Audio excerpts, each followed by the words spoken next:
रावण का नाम सुनते ही उसकी अपार शक्तियां याद आ जाती हैं। यह सोचना भी अजीब लगता है कि रावण किसी से डरता भी होगा, क्योंकि देवता हो या दानव, उसने कभी किसी को चुनौती देने से पहले एक बार भी नहीं सोचा। उससे समस्त ब्रह्मांड थर थर कांपता था।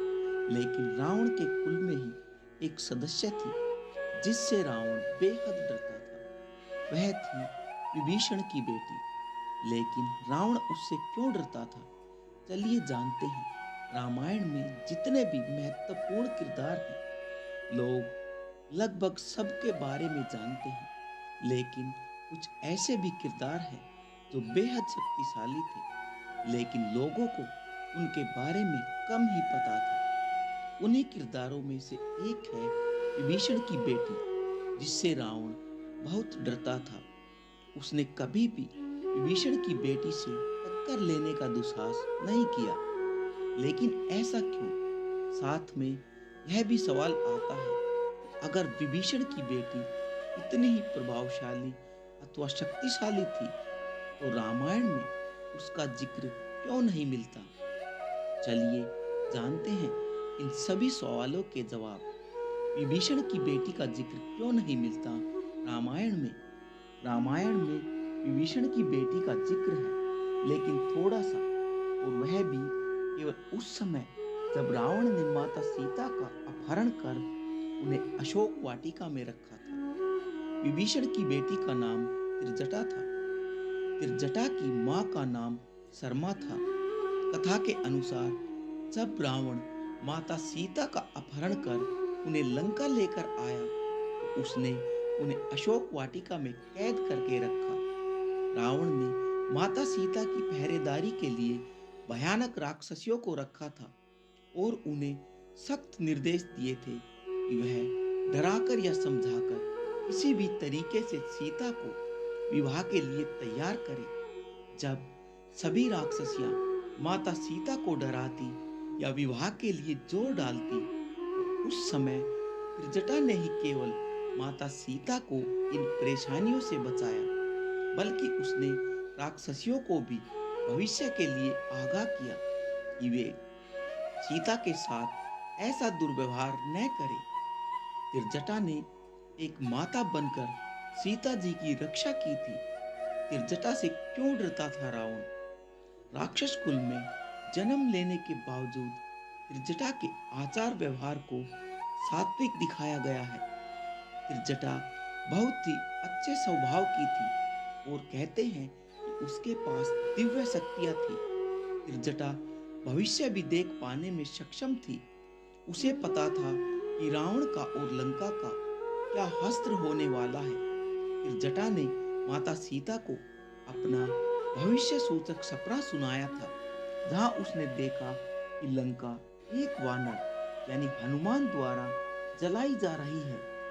उसने यह भी बताया था कि भगवान राम माता सीता को बचाने के लिए आ रहे हैं।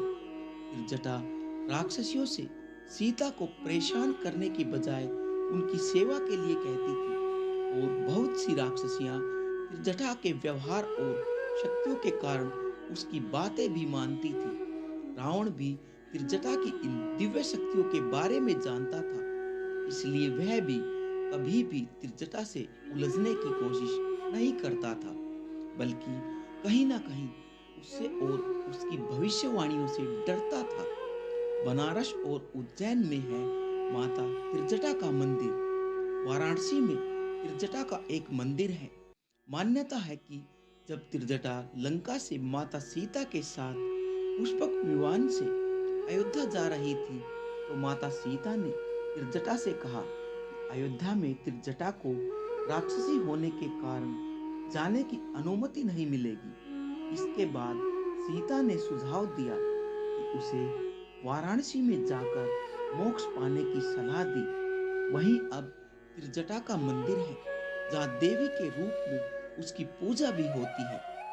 यहाँ त्रिजटा को मूली और बैंगन का चढ़ावा चढ़ाया जाता है। इसी तरह त्रिजटा का एक मंदिर उज्जैन में भी है, जो बालवी हनुमान मंदिर परिसर में है।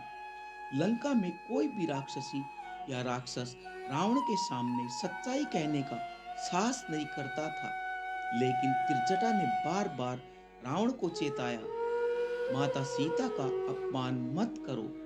राम ही धर्म के प्रतीक हैं। उनका अपमान करने से लंका का विनाश निश्चित है। उसके शब्द भविष्यवाणी जैसे लगते थे।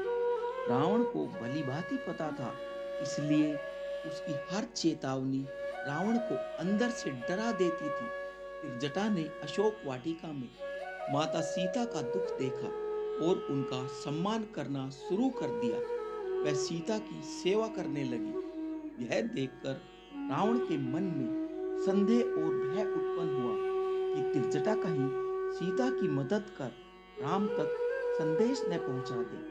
त्रिजटा केवल एक सामान्य राक्षसी नहीं थी, वह विभीषण की पुत्री थी। विभीषण स्वयं राक्षस कुल में जन्म लेकर भी परम धार्मिक और हरि विष्णु भक्त थे। इसी कारण त्रिजटा के अंदर भी भक्ति और शक्ति का संचार था। कहा जाता है कि जन्म से ही उसे दिव्य दृष्टि, दूरदर्शिता प्राप्त थी और वह देवताओं के संदेशों को समझने में भी समर्थ थी। रावण त्रिजटा को आते देखकर, फिर क्या तुम नहीं थकी? क्या तुम्हारे शब्दों में कोई अर्थ है या सिर्फ शोर है? त्रिजटा धीरे धीरे कदम बढ़ाते हुए नजरों में एक सख्त शांति और कहती है, मैं थकी नहीं हूँ रावण, मैं तुमसे थकी हूँ। तुम एक अंधे राजा हो जो अपने राज्य को ही नहीं देख पाते। तुमने अपने हृदय को पूरी तरह से अंधकार से भर लिया है। रावण क्रोध में कहता, तुम और तुम्हारी बेजर बातें, क्या तुम मेरे सामने खड़ी होकर मुझे उपदेश दे रही हो? त्रिजटा ठंडे स्वर में बोली, तुमने अपने अहंकार को सर्वोच्च बना लिया है। तुमने अपना धर्म भूलकर अपने लालच को अपनाया है। यह तुम नहीं जानते, लेकिन मुझे एक और सपना आया जिसमें तुम्हारी रात्रि खत्म होती है, आशा की कोई किरण ही नहीं बचती।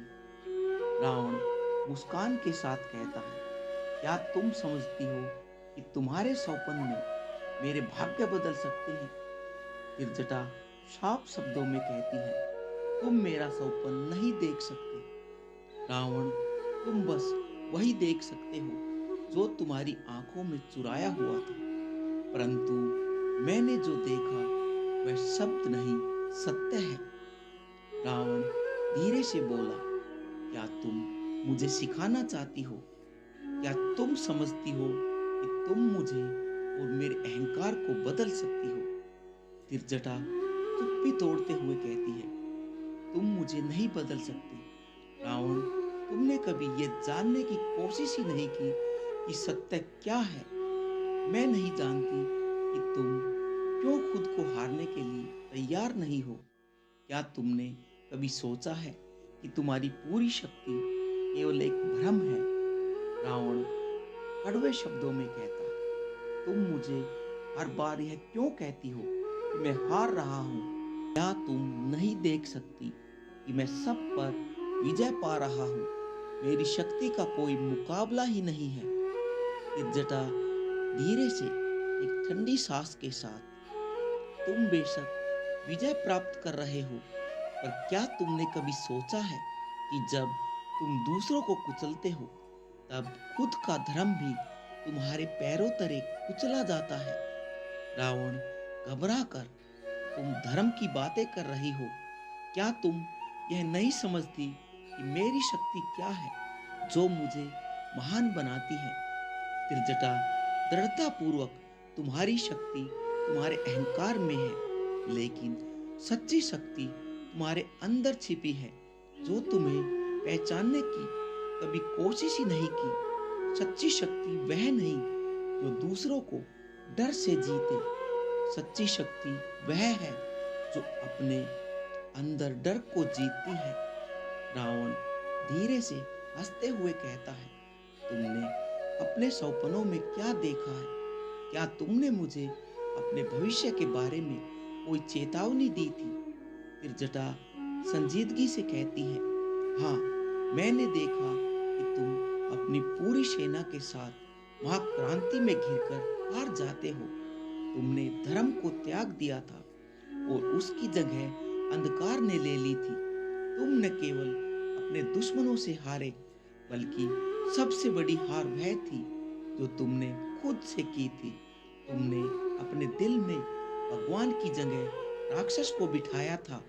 रावण कुछ देर तक चुप रहा, फिर कमजोर स्वर में बोला, क्या यह सच्चाई है? क्या वास्तव में मेरे अंदर भी कोई राक्षस है? तिरजटा सिंहासन के पास बैठकर, राक्षस वही होते हैं, रावण, जो खुद को स्वयं भगवान मान बैठते हैं। तुमने भगवान शिव से आशीर्वाद लिया, परंतु तुम भूल गए कि जब तक तुम स्वयं को नियंत्रित नहीं करोगे, तुम शिव की शक्ति का सही इस्तेमाल कर ही नहीं सकते। रावण कभी गुस्से में तो कभी दर्द में। मैंने अपने अहंकार को वश में रखा था। मैंने सोचा था कि मैं अनंत हूँ, पर अब मुझे लग रहा है कि मैं नहीं, सिर्फ मेरी महत्वाकांक्षाएं ही सब कुछ है।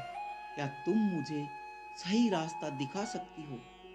तिरजटा ने गहरी सांस ली और बोली, रावण, सही रास्ता वही है जो धर्म से होता है, वही तुम्हारे भीतर से निकलता है। अगर तुम अब भी वही गलत रास्ता चुनते हो, तो तुम्हारे अंत को कोई बदल ही नहीं सकता। तुम्हारे पास समय है, पर तुमने अभी तक खुद को सही रास्ता नहीं दिखाया। रावण चिंतनशील मुद्रा में कहता है, क्या मेरे पास अब भी कुछ है? त्रिजटा, क्या मैं अपनी गलती को सुधार सकता हूँ? त्रिजटा ठंडी सांस लेते हुए कहती है, सुधार तब तक संभव है, रावण, जब तक तुम्हारी नजर धर्म पर टिकी है। अगर तुमने अपनी शक्ति को केवल पापी रास्तों पर खर्च किया, तो फिर समय नहीं बचता। तुम खुद के विनाश को अंधेरे में छिपा रहे हो। रावण धीरे से कहता है, क्या मैं फिर वापसी कर सकता हूँ? त्रिजटा आंखों में आंसू के साथ कहती है, यह सब तुम्हारे हाथ में है, रावण। तुम्हारा हर कृत्य, हर कदम तुम्हारे भविष्य की दिशा तय करेगा। पर तुम्हें ध्यान रखना होगा, कभी भी धर्म को छोड़ना पाप की ओर पहला कदम होता है।